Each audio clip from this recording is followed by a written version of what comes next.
Dice el canto: qué bueno es alabarte, Señor, y cantar a tu nombre. Anunciar por la mañana, por las mañanas, dice, tu misericordia, tu fidelidad cada noche.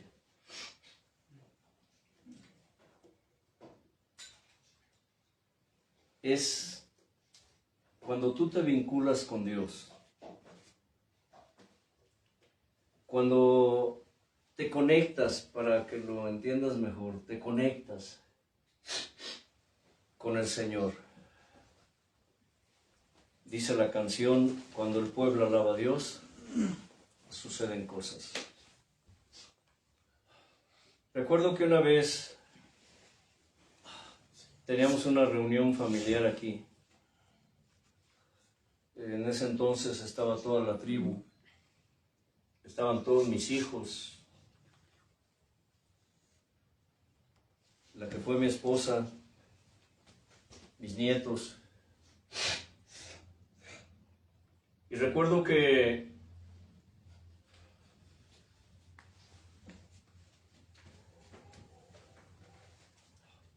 en cuestión de horas caí enfermo, pero me dio un tremendo gripón. ¿Recuerdas esa ocasión, hermano Leo? Me dio una gripe tan fuerte que me convulsionaba de la fiebre. Yo temblaba así y estaba acostado, y recuerdo que llegó la hora de la reunión. Teníamos culto familiar todos los días. Empezábamos alrededor de las 7 de la noche, ¿verdad? Y podían darnos las 9, 10, 11. Recuerdo que una ocasión Dios nos tuvo hasta la 1 de la mañana cantando, adorando, y Él hablándonos a través de voz audible. Tal vez ustedes no lo crean, muchos de ustedes no lo creen o piensan que alardeamos o nos jactamos o presumimos de esto. No es eso. Quiero decirte algo importante, que cuando Dios pone su mirada en ti, en tu familia, de entre todas las familias de la tierra, es algo glorioso. Y lo que Dios nos ha dado, lo que Dios nos ha enseñado, es, como dijo nuestro hermano hace un momento, dar de gracia lo que de gracia recibimos. Pero una cosa sí es real, que así como Dios nos da, así como Dios nos ha dado, también ¿qué? Nos demandará. También nos demandará. Que a veces pensamos que los dones o los ministerios que Dios nos da es como un privilegio. Bueno, sí es un privilegio. Es un privilegio y un honor. Y asumimos que, porque digamos así, yo soy profeta, soy evangelista, soy pastor, soy levita, etcétera, es sentirnos, pero no nos damos cuenta que es una gran responsabilidad, y que a nosotros Dios nos va a demandar más. Más todavía, exacto. Porque somos responsables de lo que Dios nos dio. O sea, eso nos hace más, ¿cómo te lo puedo decir? O sea, nos tiene que hacer estar más en la presencia de Dios, y si no lo hacemos, Dios nos va a enjuiciar más, digámoslo así. Así es. Bien. Perdón. Gracias. Perdón, por eso a veces pedimos nada más por pedir. Señor, quiero ser evangelista, quiero ser profeta, dame, o sea, pedirle dones. No nos sabemos ni lo que le pedimos a Dios. Pensamos que es como para presumir, y no nos damos cuenta que Dios nos pone, digamos, como ese fuego. ¿Quieres? Fuego. Bueno, yo te voy a dar, pero tú vas a ser responsable. Te voy a exigir. Entre más pidas, más te voy a exigir. Dios nos hace y nos hará responsables de lo que hacemos o hagamos con sus dones y sus ministerios, y con su palabra. Bien. Y recuerdo que en esa ocasión me sentía tan mal, tan pésimo. Sentía, la verdad, que me moría. Me dolía todo, mi cuerpo se convulsionaba. Y recuerdo que llegó la hora y se me acercan la tribu y me dijeron, quédate en la cama, papá, quédate en la cama, no te preocupes, nosotros nos encargamos de la reunión. Dios sabe que estás enfermo, quédate en la cama, nosotros tendremos la reunión. Y les dije, no quiero quedarme aquí acostadote mientras ustedes están disfrutando de la bendición de Dios. Papá, es que estás muy enfermo, mira cómo estás. Dije, no. La enfermedad no me hará desistir de estar en la reunión.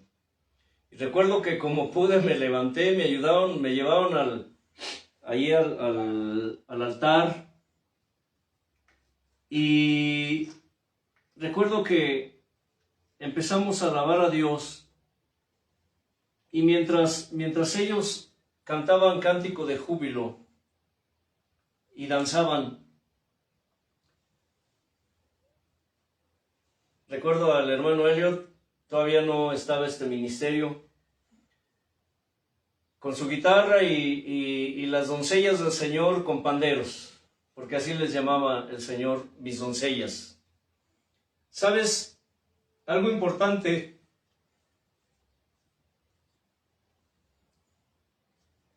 Dios,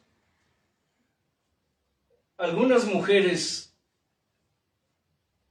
hablando de género, algunas mujeres les llama mis doncellas. El que Dios te llame a ti, mujer, mi doncella, es algo tan bello y tan glorioso. Eso va más allá de títulos, de dones, de ministerios, que Dios le llame doncella a una mujer, a una de sus hijas. Y sus doncellas con panderos, danzando, recuerdo. Y yo caí de rodillas y empecé a orar y a alabar a Dios como podía, porque me dolía todo. Me dolía hasta el resuello, dice uno. Recuerdo que cuando terminó la alabanza y empezó la adoración, yo seguía ahí de rodillas. Sentía como si me pasaran cuchillos en la espalda, en el cuerpo. Eran unos ardores, mi cuerpo se quemaba, sentía que me quemaba. Y recuerdo que cuando terminó la alabanza, yo no dejé en ningún momento de alabar y de cantarle a Dios, ahí de rodillas. Pero ¿qué creen? Cuando terminó la alabanza y la adoración, mi cuerpo no me dolía. No me dolía. Y esto lo digo como testimonio porque es cierto, a veces cantamos solo por cantar. ¿Cierto, hermano Leo? Cantamos solo por cantar. Como costumbre, como hábito.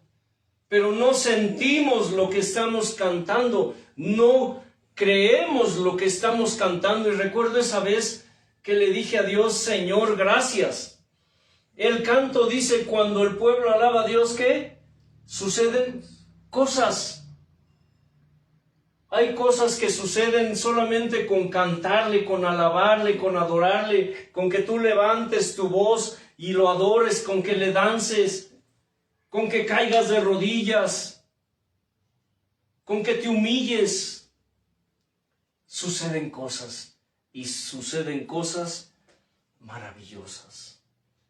Por eso es que siempre insistimos aquí en que alabes a Dios.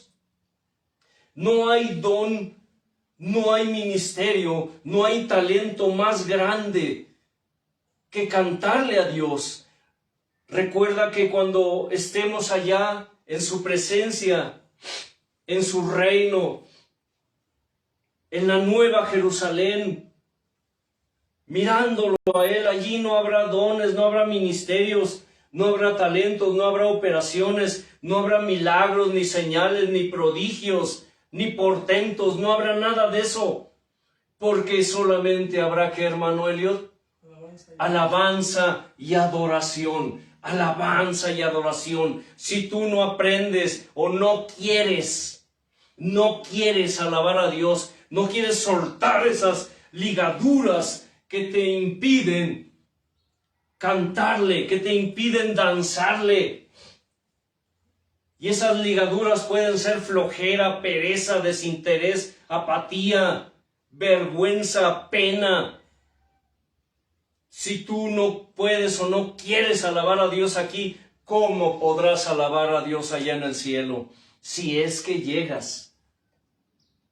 Inclina tu rostro. Inclina tu cerviz y dile a Dios, gracias por tu presencia.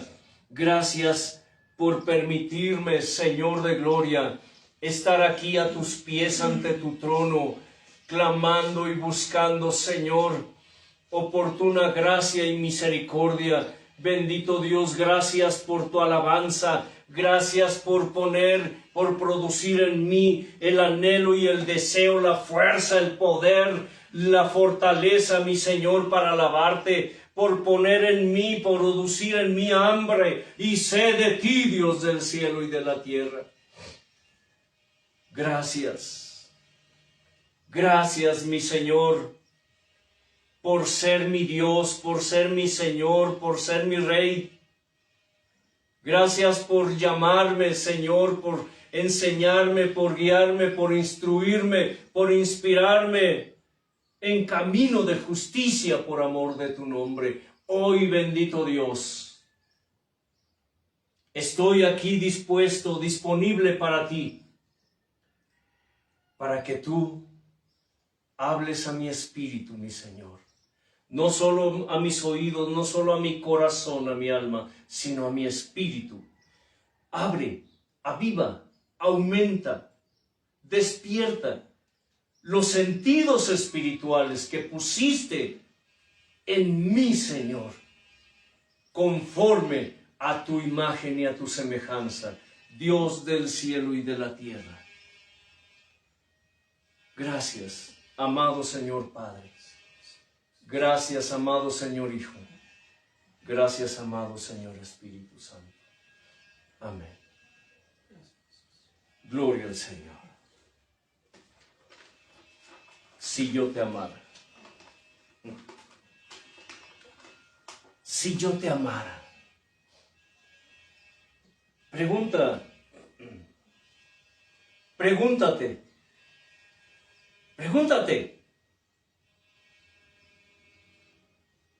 Y pregúntale a Él. Si yo te amara, ¿qué serías capaz de hacer si amaras a Dios? Hermano Elliot, ¿qué serías capaz de hacer o de ser? Escucha, ¿qué serías capaz de hacer o de ser si amaras a Dios? Si amara a Él, pues dar mi vida por Él. Seguro. Uno de lo que los labios dicen, yo puedo decir ahorita que sí, porque pues tal vez no haya tribulación, no haya necesidad, angustia o persecución.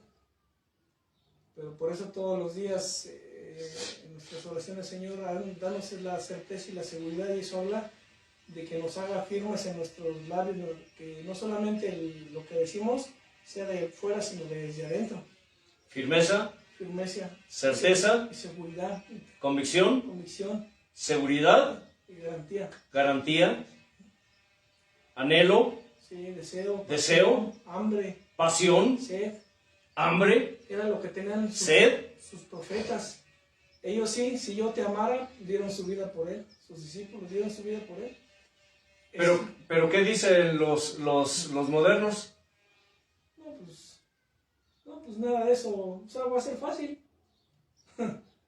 Cuando los ministros, cuando en los altares se hable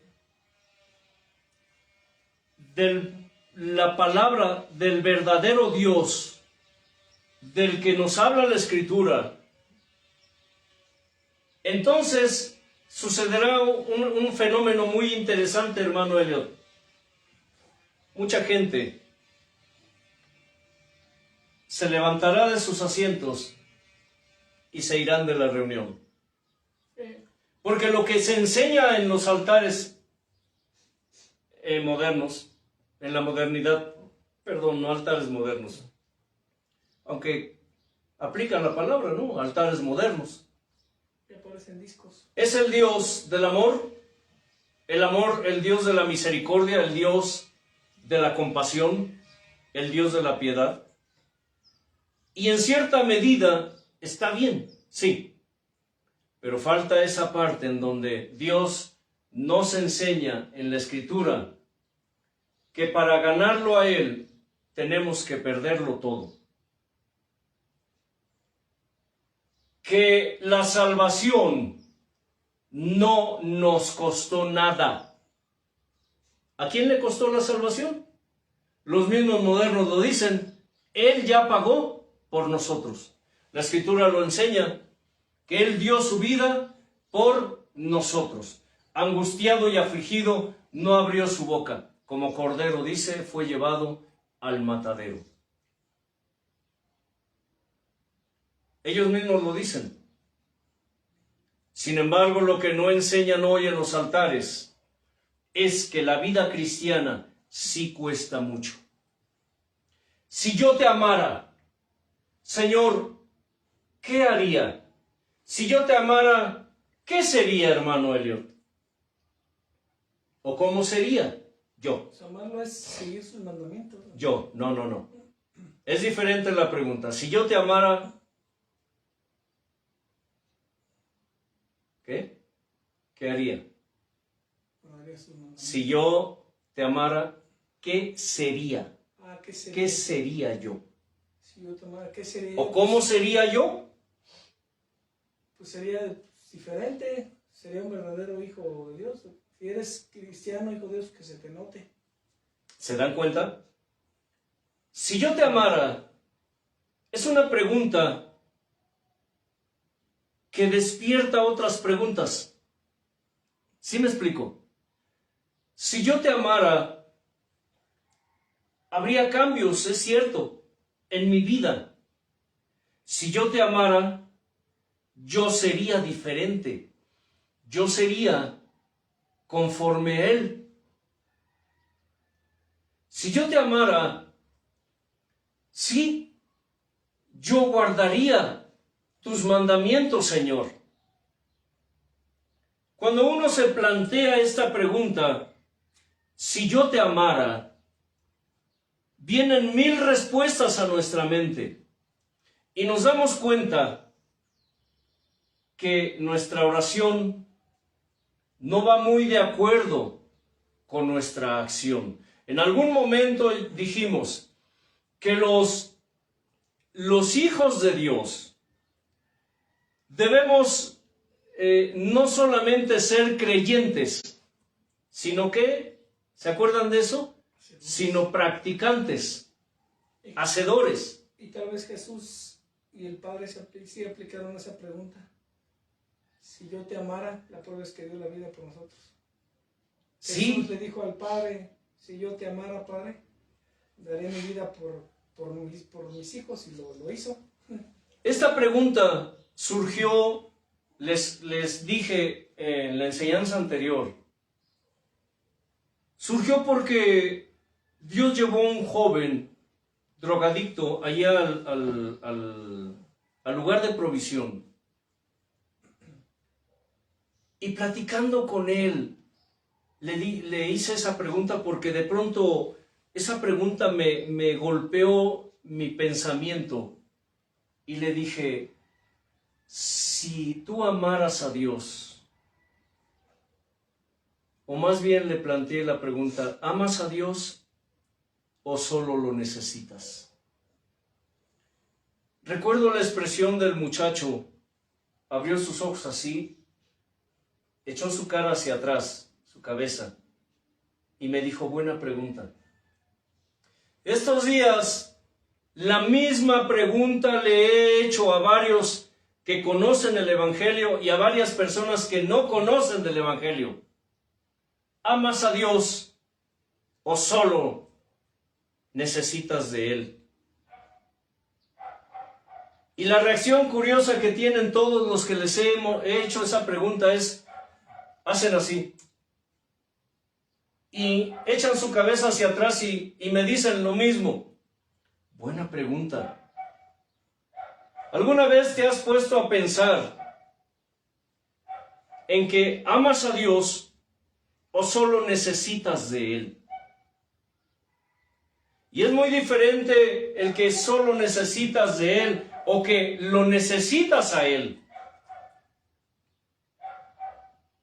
Si yo te amara, nos lleva a preguntarnos tantas cosas en nuestra vida personal que no tienen nada que ver, escucha, no tienen nada que ver con lo que los demás hacen, dicen, piensan o sienten. Nosotros somos muy dados a condicionar lo que sentimos hacia Dios, lo que sentimos por Dios, lo que sentimos con Dios, pretextando una serie de argumentos externos, pretendiendo justificarnos a nosotros mismos de lo que somos o de lo que no somos, de lo que hacemos o de lo que no hacemos, de lo que tenemos o lo que no tenemos, porque realmente nunca tal vez nos habíamos cuestionado a nosotros mismos. Por eso la palabra nos dice, examínense a ustedes mismos a ver si están en la fe. A ver y vean si permanecen en la fe. Muchos, como lo hemos dicho, sobre todo en estos tiempos modernos, dicen que aman a Dios, pero con sus hechos lo niegan. Dicen que aman a Dios como Pedro. Pedro, me tengo que ir, me matarán. No, Señor, no. Yo te defenderé, mi vida daré por ti. ¿Cuántos de ustedes han dicho eso? Mi vida daré por ti. Estoy dispuesto a hacer lo que sea por ti, Señor. Y el maestro le preguntó y le dijo, ¿tu vida darás por mí? Si tú te preguntas en este momento, ¿qué serías capaz de hacer por el Señor? Pero eres honesto, sincero, honrado, fiel, verdadero, veraz, así como lo es Él, te darás cuenta de la verdadera respuesta. ¿Qué serías capaz de hacer por Él si tú le amaras? Si tú le amaras. Porque la pregunta es una pregunta que nos hace reflexionar, que nos hace meditar. Señor, si yo te amara, ¿qué sería capaz de hacer por ti? Señor, si yo te amara, ¿cómo sería yo en vez de ser así? Porque muchos, a pesar de que tienen tantos años en el Evangelio o conociendo, no en Él, sino conociendo de la palabra, conociendo del Evangelio, no ha habido cambios en sus vidas. Siguen siendo como eran antes de conocer a Dios, o como eran, o quizás hasta peores que cuando conocían a Dios, porque antes estaban ciegos, ahora ven. Recuerdo que cuando sucedieron cosas que desde mi perspectiva provocaron que yo me alejara de Dios, me alejé de la iglesia, del pueblo, del cuerpo de Cristo, dejé de orar, dejé de ayunar, dejé de leer la Escritura, dejé de hablarle a la gente del Señor, dejé de predicar, dejé de reunirme. Y mi casa, mi corazón, mi casa, empezó a quedar vacía, empezó a llenarse de cosas que yo ya había desechado, pero la característica, Escucha, la característica muy notoria que había en mí es que yo me justificaba a mí mismo, me autojustificaba diciendo y culpando a otros de mis propias decisiones. Sin embargo, llegó un momento en que no solamente mi corazón se llenó de sentimientos malos. Si alguna vez hubo algo bueno en mí, yo lo deseché, lo eché fuera y lo llené mi corazón con cosa mala. Me volví peor que como era antes de conocer la palabra de Dios. Y sabe algo importante, no solamente empecé a odiar todo lo que me rodeaba, a los disquermanitos, a los ministros, odiaba a todo y a todos. Las únicas excepciones eran los que estaban conmigo, mi esposa, mis hijos, mis nietos. Para mí ellos eran mi mundo, porque de pronto me di cuenta que empezaba yo a aborrecer a Dios también.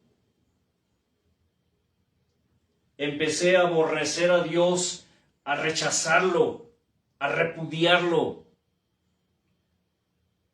Después de que por años yo dije, Señor, te amo, te amo, te amo. Siempre decía, yo amo a Dios, te amo Dios, te amo Dios. Sin embargo, cuando vino el tiempo de prueba, el tiempo de aflicción, el tiempo de tribulación y de persecución, porque eso fue, porque recuerdo que una de las cosas que sucedieron cuando yo cuando salí, renuncié de ese grupo donde estaba, es que todos los ministros, empezando por el pastor, me empezaron a boletinar en todas las iglesias. Escucha bien. Y a donde nosotros íbamos, éramos vistos con recelo, con rechazo, con desprecio. Porque decían, ahí viene Antelmo. Muchos ni siquiera me dejaron de decir hermano. Y yo me empecé a llenar de rencor, y me empecé a llenar de odio. Y de pronto se me olvidó y me volví como Pedro. Señor, mi vida daré por ti. Y el Señor me preguntó, ¿tu vida darás por mí? Me di cuenta que lo que yo decía que era amor realmente no era amor. Porque si yo hubiera amado verdaderamente a Dios, yo no hubiera caído donde caí. Y eso es parte del testimonio. Y cuando hablo de esto, le digo a la gente, ¿sabes? No importa lo que veas, no importa lo que oigas, no importa lo que sientas, no importa lo que te digan, lo que te hagan. Jamás te alejes de Dios, jamás te apartes de Dios. Porque cuando uno verdaderamente ama a Dios, no hay luchas, no hay pruebas, no hay aflicciones, no hay enfermedades que nos puedan apartar de Dios. Por eso la Escritura lo dice y nuestro hermano leyó ese pasaje. ¿Quién nos separará del amor de Cristo? Tribulación, angustia, persecución, hambre, desnudez, peligro, espada.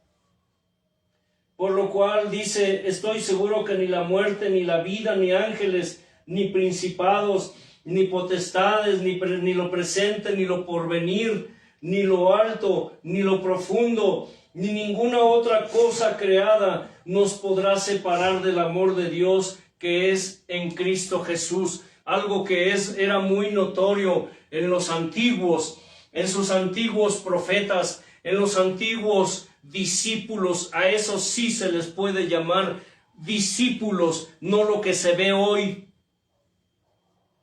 Es que ellos cada día vivían al filo de la espada, ¿entienden eso? Ellos vivían cada día, cada minuto, cada segundo, cada hora, cada día. Escucha, al filo de la espada. Es fácil decir que amamos a Dios cuando todo va bien. Es fácil decir que amamos a Dios cuando no estás enfermo, cuando tienes, como lo dije en alguna ocasión, tus bolsillos llenos, cuando todo lo tienes asegurado, no te duele nada, no tienes problemas, no tienes angustias, todo marcha, ¿qué? Sobre ruedas, decimos aquí en México. Todo marcha sobre ruedas. En el mar, los marineros dicen todo va viento en popa. Es decir, el viento va a tu favor. Mientras las olas, mientras el viento son a favor, amas a Dios. Pero ¿qué pasa cuando los problemas vienen? ¿Qué pasa cuando la tribulación, la angustia, la aflicción, la enfermedad? Cuando ves que los demás te empiezan a rechazar por causa del Evangelio, cuando oyes que se burlan de ti, cuando ves que te rechazan y tu familia te da la espalda. Pero te das cuenta de pronto que el gran yo soy está delante de ti cuando los que más amas te dan la espalda. ¿Qué pasa? ¿Sabías que las heridas que más duelen, las que te provocan más llaga, son las que te producen aquellos a los que tú amas?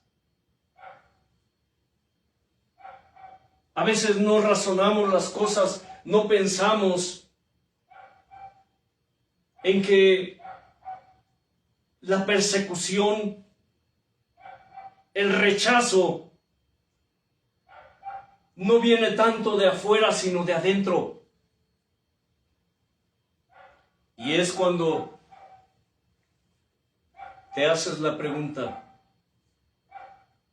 si yo te amara, ¿esto me afectaría? Si yo te amara, ¿esto me derribaría?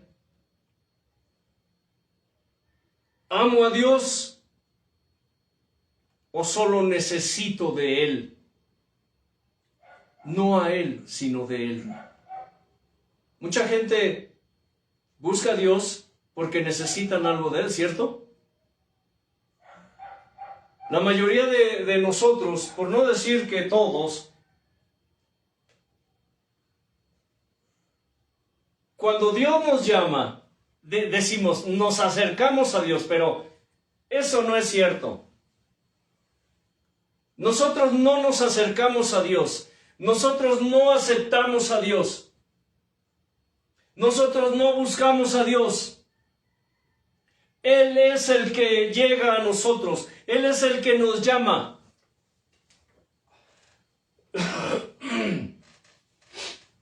Él es el que sale al camino a buscarnos a nosotros. Es como esa ilustración, esa figura. Imagina por un momento, y esto es algo que me conmueve. Soy una persona que cuando hablo de mi Dios, lloro. No lo puedo evitar. Me emociono, me apasiona hablar de mi Dios. Nos apasiona hablar de nuestro Dios, cantarle a nuestro Dios, porque para nosotros nuestro Dios lo es todo. Somos de Él, por Él y para Él. Suyos somos, ovejas de su prado. Pero imagina por un momento con tu imaginación espiritual al Padre, al Hijo y al Espíritu Santo sentados en su trono de gloria, observándote cuando tú andas perdido, cuando andas perdida, Cuando andas lejos de Dios, cuando el lobo rapaz, el enemigo de tu alma, te está devorando, te está comiendo, te está destrozando, está arrebatando tus carnes, está deshaciendo tu cuerpo, tu vida. Pero el Padre, el Hijo y el Espíritu Santo están observándote allí sentados en su trono. Y tú clamas en tu angustia, en tu desesperación, en tu aflicción, en tu enfermedad, y de pronto el Padre mira al Hijo y al Espíritu Santo. Y de pronto el Hijo miran al Espíritu Santo y miran al Padre. Y el Hijo le dice al Padre: Padre, déjame ir por él. Y el Padre le dice: ve, hijo, busca a mi hijo, busca a mi hija. Arrebátalo de las garras del lobo. Y como aquel padre que salía al camino y se paraba, dice, se paraba a la vera del camino todos los días, esperando ver a su hijo llegar, al hijo pródigo. Pero no solamente el Señor se para en el camino, Él va a buscar a esa ovejita perdida. Va por los collados, va por los caminos, gritando tu nombre, buscándote. Y de pronto dice, en el camino te ve allí, tirado. Y va y te recoge, te levanta. Estás destrozado, estás destrozada, estás en agonía porque el lobo te destrozó.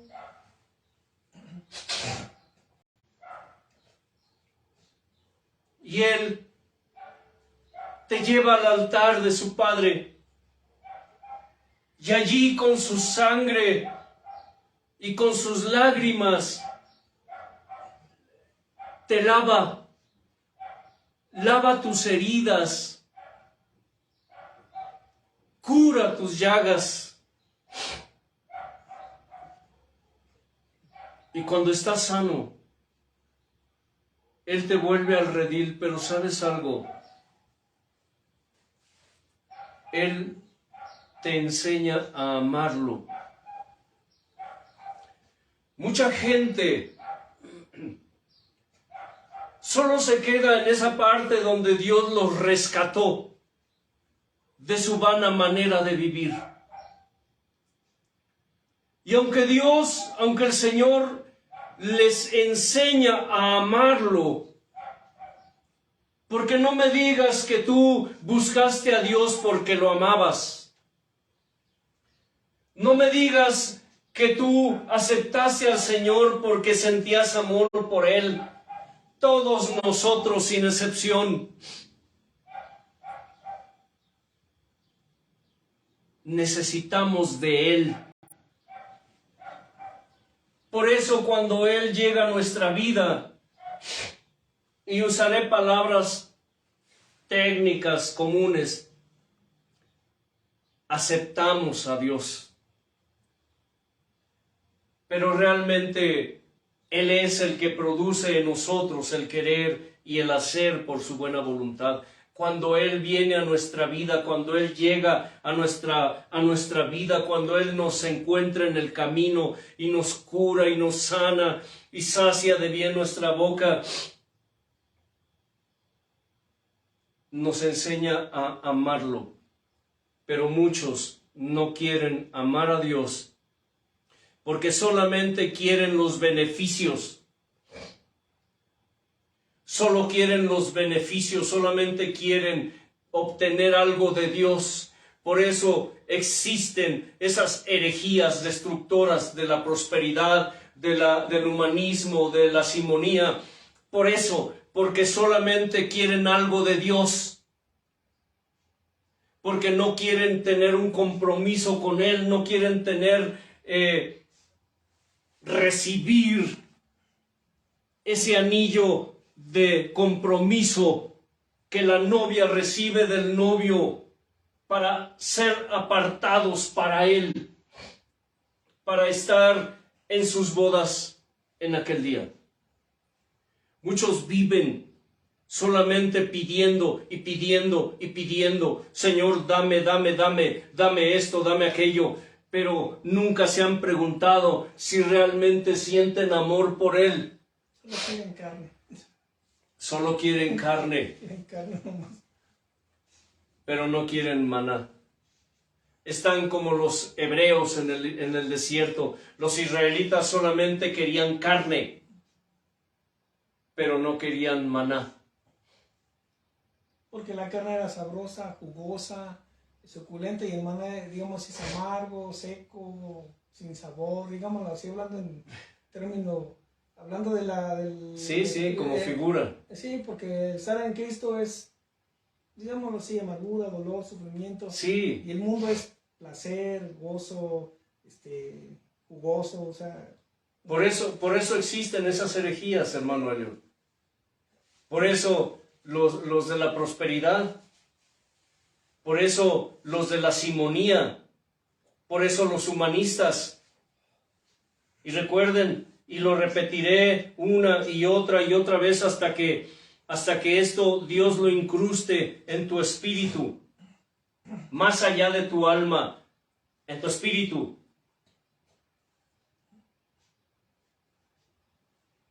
Que los de la prosperidad son los que solamente piden y piden y piden la riqueza, los que le sirven al Dios, ¿qué? Al mamón. Le sirven al Dios de las riquezas, los que quieren tenerlo todo aquí en esta tierra, lo mejor, los que solo van sobre lo material, los simonistas, los de la simonía, que son aquellos que siempre están pactando con Dios, pretendiendo comprar el favor de Dios con dinero, con promesas, con pactos. O aquellos humanistas que dicen que el Señor vino para acabar con la pobreza, con la tristeza, con el dolor. Él vino a unir las familias. Él vino a unir a la sociedad. Algún día enseñaré más a fondo lo que es el humanismo, de dónde viene todo eso. Él vino a formar familias de excelencia, hermano Eliot. Familias de excelencia, familias unidas en Cristo. Dios mío, cuando Dios nos enseña que no solamente hay que dar el precio, hay que pagar el precio. Y cuando tú amas a Dios, y lo dije en alguna enseñanza anterior, tú inmediatamente te conviertes en el blanco de los ataques, de los dardos de fuego del enemigo. No puedes tú decir que vives en paz en tiempo de guerra.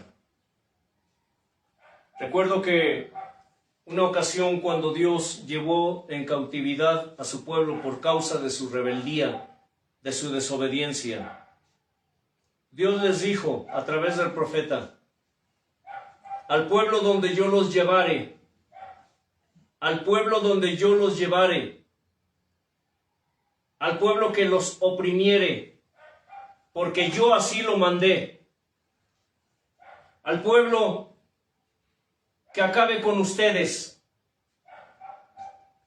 al pueblo donde yo los introduciré, dijo,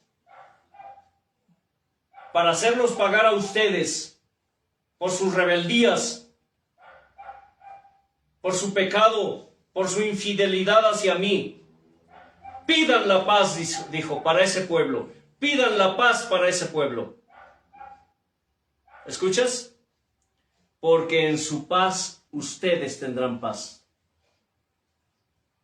¿Sabías esa regla, hermano Emilio? Sí. Hoy muchos pretenden estar bien con el mundo. Hace un momento mencionamos algo importante. Hoy ya no se habla de persecución, de aflicción. Aunque hay muchos hermanos y hermanas en el mundo, verdaderos hijos de Dios, que por predicar la palabra de Dios, por hablar de su Dios, por hablar de su salvación, por hablar de Cristo, por hablar del sacrificio en la cruz, están pagando el precio. Hay lugares en donde los persiguen, los matan, los torturan. Pero digámoslo así, en el evangelio moderno, eso no sucede. ¿Cómo no? No es posible. No es posible. No solamente hay que dar el precio, hay que pagarlo. Hoy, los cristianos modernos no son rechazados por el mundo, que según la ley de la Escritura, los cristianos, verdaderos cristianos, aunque ese título de cristianos es un zapatote enorme que les queda a los creyentes de hoy. Por eso, si te dices cristiano, si te pregonas cristiano, mira que se te note. Los creyentes modernos no son rechazados por el mundo, al contrario, son amados por el mundo. Sin embargo, lo que no saben es que son aborrecidos por el mundo. Pero la hipocresía tanto de los del mundo como los del evangelio es muy grande. Tú piensas que porque un mundano te sonríe, ya te acepta. Déjame decirte que son como Judas. Te pueden estar dando un abrazo, pero por atrás te están apuñalando. Te pueden estar dando un beso, pero por atrás te están dando una puñalada. Pero hoy los creyentes modernos siempre están buscando la aceptación del mundo. Los creyentes de hoy que se involucran en políticas. Los creyentes de hoy que se mezclan con sectas, con paganismo, con religiones. ¿Cómo le llaman a eso? ¿Los ecuménicos? Los ecuménicos, por si no sabes qué es ecumenismo. Ecumenismo es esa doctrina que nació supuestamente dentro del mismo ambiente cristiano evangélico, con un disque pastor que por ahí de pronto se le ocurrió que querer juntar a ministros de diferentes denominaciones, sectas, religiones. Hoy está sucediendo lo mismo. De ahí nació lo que hoy conocemos como el ecumenismo. Hay que unirnos en una sola fuerza. Eso se llama ecumenismo. Y tiene que ver con el humanismo. Porque los que se dicen hijos de Dios hoy están buscando la aceptación del mundo. Llaman universales. Sí. Están buscando que el mundo los acepte. Con el pretexto de que están buscando la unidad religiosa. ¿Dónde nos dice eso la Escritura? ¿Dónde nos enseña eso la Escritura? ¿Dónde dice la palabra de Dios que debemos mezclarnos con sectas, con religiones, con denominaciones? Para empezar, ¿dónde dice la Escritura que somos una denominación, o que somos una secta, o que somos una religión? ¿Dónde dice? O que todos somos hermanos. O que todos somos hermanos. Exactamente. Ese es el ecumenismo. O que todos somos hijos de Dios. Todos. ¿Dónde dice eso la Escritura? Pero es lo que son las fantasías animadas de ayer y hoy que están siguiendo los creyentes modernos, porque están buscando y están esperando y están anhelando la aceptación del mundo. Pero la Escritura es tajante. Dice, no amen el mundo, ni las cosas que hay en él. No amen el mundo, dice, ni las cosas que hay en él. Porque el mundo pasa y sus deseos. Pero el que permanece en Dios permanece para siempre.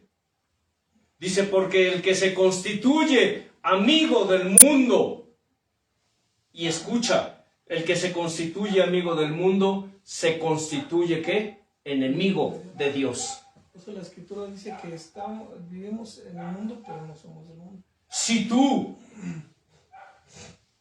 pretendes o esperas o eres amigo del mundo, entonces tú eres enemigo de Dios, aunque no lo creas. Porque la mayoría de creyentes modernos no aceptan esto. ¿Y sabes por qué no lo aceptan? Porque no están dispuestos a dejar el mundo. Porque ellos saben que si asumen un compromiso con Dios, porque si ellos amaran a Dios, ellos por instinto saben que eso implica el rechazo del mundo para ellos. Eso implica que tendrían que empezar a pagar un precio, y el precio es alto. El precio es alto, es muy alto. La salvación no nos costó, cierto, pero la vida cristiana sí cuesta mucho. Y no importa que seas de la prosperidad, seas simonista, seas ecumenista, añadiré ese espacio, ecumenista, o seas humanista, no importa. Si tú solo estás dando el precio, pero no lo estás pagando, entonces tú no tienes ni la seguridad ni la garantía de que estarás en sus bodas en aquel día. Y no importa que te niegues, que rechaces, que digas que no. Porque si amaras a Dios, no te inclinarías al mal. La Escritura nos enseña que los hombres corren presurosos al mal. Sus pies, dice, corren presurosos al mal. Muchos creyentes no ven nada mal en mezclarse con el mundo, no ven nada mal en convivir con puros mundanos, no ven nada mal. Les decía, hace unos días platicábamos aquí en casa, y les decía, hoy los creyentes no ven nada malo en juntarse con el mundo. No son sodomitas, pero se juntan con sodomitas. ¿Cierto, hermano Elliot? Hermano Leo. No son ladrones, pero se juntan con ladrones. No son mentirosos, según, pero se juntan con mentirosos. No son adúlteros, pero se juntan con adúlteros. No son fornicarios, pero se juntan con fornicarios. ¿Sí me explico? No son homosexuales, lesbianas, pero se juntan con ellos. Y déjame decirte que no es malo que tú tengas, digámoslo así, conocidos con los que tú en algún momento convives por alguna razón o por alguna situación. Mucha gente argumenta que Jesús iba a fiestas, que Jesús tomaba vino, que el Señor convirtió el agua en vino, etc. Y sí es cierto. Si Dios me permite, algún día hablaré sobre eso, explicar lo del vino, lo de las fiestas. Pero, importante, ¿a qué iba el Señor? A predicar. A predicar. Siempre hacía algo asombroso. A hacer señales. Para que se convirtiera. Exacto. Porque si Jesús hubiera ido nomás para pachanguear, convivir, tomar y comer, y no pasa nada entre sí. Él iba. Él iba porque había un propósito. Pero no convivía Uh-huh. en el sentido como tú lo tomas. Él iba a hablarles de su reino, que es muy diferente. Cuando tú te juntes, por así decirlo, o te reúnas con gente del mundo, cuales sean, como sean, tu objetivo debe ser solamente uno: hablarles de Dios. Hablarles de Dios. Cuando tú hagas eso, entonces te darás cuenta si realmente eres o no eres cristiano, y te darás cuenta cómo el mundo empieza a rechazarte. Te empiezan a dar la espalda.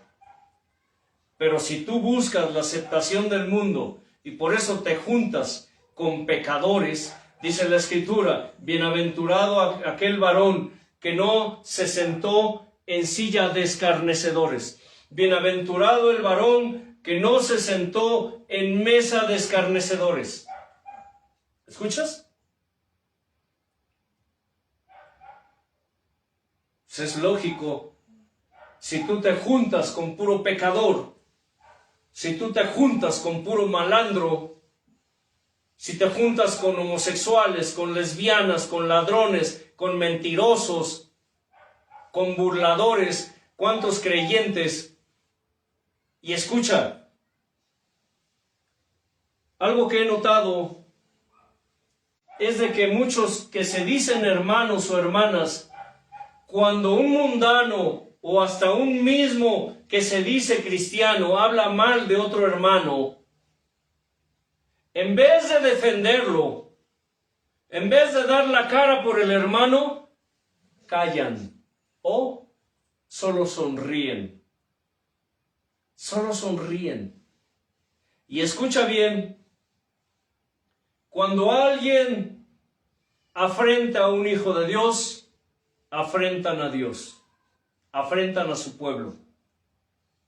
Así que si alguien llega contigo y te habla mal de un hermano o de una hermana y tú callas, o solamente sonríes, o muchas veces hasta te ríes de lo que están diciendo, tú estás afrentando a Dios también. ¿Me explico? Porque si no eres capaz de cubrir las espaldas de tu hermano, entonces tu espalda está descubierta. El diablo está haciendo y deshaciendo contigo. Eres un Judas. Eres una Judas. Cuando tú te constituyes amigo del mundo, tú te constituyes enemigo de Dios. Punto. Y di lo que quieras. Ahí está escrito. ¿No saben que la amistad del mundo es enemistad contra Dios? No busques que el mundo te ame o te acepte. Jamás te amará y jamás te aceptará. Porque la luz no puede tener comunión con las tinieblas. ¿Qué concordia Cristo con el diablo? No puedes sentarte a la mesa del Señor y a la mesa de los demonios. Los creyentes modernos hoy están sentados en la mesa del Señor, pero también se sientan en la mesa de los demonios. Porque no quieren sufrir rechazo, no quieren que se burlen de ellos, no quieren. Lo peor es que se avergüenzan de Dios. Se avergüenzan de Él. Se dicen cristianos, pero con sus hechos lo niegan. Y desgraciadamente muchos, si amaran a Dios, no llamarían bueno a lo malo, ni llamarían malo a lo bueno. quiero hacer un paréntesis en esta parte de la Escritura porque es muy importante. Terminaré la enseñanza de hoy con esta reflexión. ¿Eres de los que llaman bueno a lo malo? ¿O llaman malo a lo bueno? ¿O eres de los que a todo le llaman malo, según el mundo? ¿Eres de aquellos que dicen, los hermanitos, es que para el hermano, es que para la hermana todo es malo, todo es pecado? Hermano Elliot, ¿eres de esos? Es que para el hermano, para la hermana todo es malo. Te dejo esa reflexión. ¿Eres de aquellos que a lo bueno le llaman malo y a lo malo le llaman bueno? ¿O de aquellos que dicen los demás, es que para ti todo es malo, todo es pecado? Hermano Elliot. No sé qué más, Padre, amado Hijo, amado Espíritu Santo. Gracias por tu palabra, por tu alabanza, por tu oración. Es un placer estar a tus pies y podemos sentir tu presencia, el calor de tu fuego, de tu espíritu. Como siempre, como un ritual, Señor, rogándote que tú lo selles, lo incluso le des la permanencia a mi Padre. Porque es necesario que sepamos, Dios, y no solamente ser oidores, sino hacedores y ponerlo en práctica, porque podemos escuchar tu palabra, pero así como entra, se va, mi Señor. Por eso es necesario que tú la selles, mi Dios, para que esté permanente ahí en nuestras mentes, en nuestro cerebro, Dios, y tu Espíritu esté redarguyendo de día y de noche, Dios eterno, para cuando queramos pecar, mi Señor eterno, ahí estarás tú, mi Señor, redarguyéndonos de justicia, juicio y pecado, Padre. Te damos las gracias por este culto, por esta reunión, por el placer de estar a tus pies buscando tu presencia, Señor. Amén. Que la paz de Dios, que sobrepasa todo entendimiento, los gobierne y a todo lo que representan. Y recuerden, escudriñen las Escrituras porque a ustedes les parece que en ellas está la vida eterna.